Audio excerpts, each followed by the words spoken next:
So when we serve people, we have two types of peace.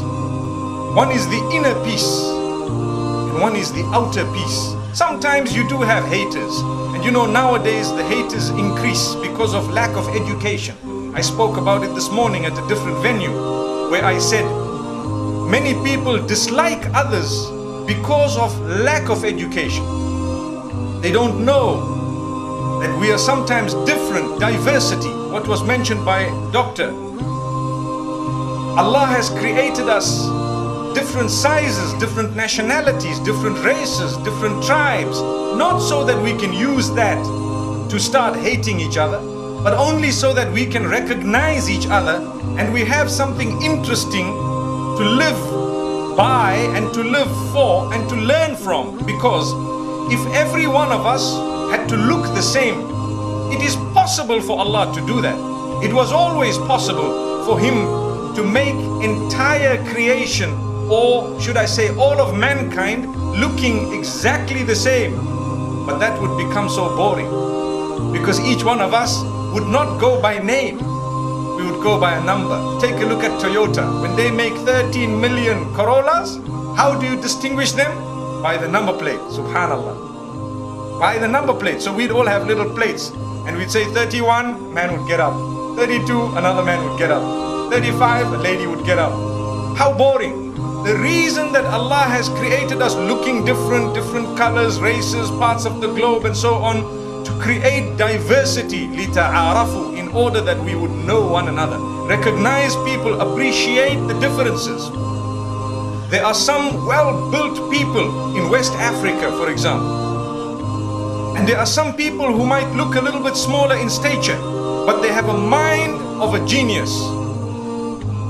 Take Japan, for example. This is just an example off the cuff, not to say we are not geniuses seated here, inshallah. I think we all should be. Notice how very quick I was to say that. But the reality is, we tend to forget that this diversity to benefit from one another.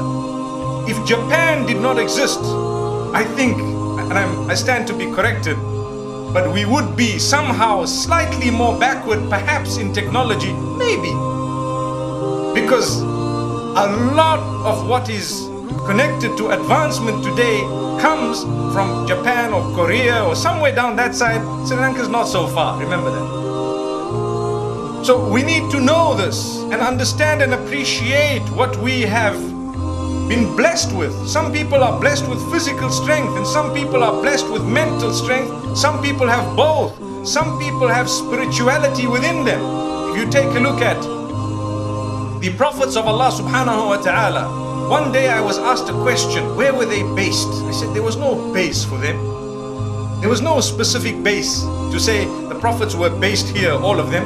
They were sent to different places, but some of them we know and some of them we don't know.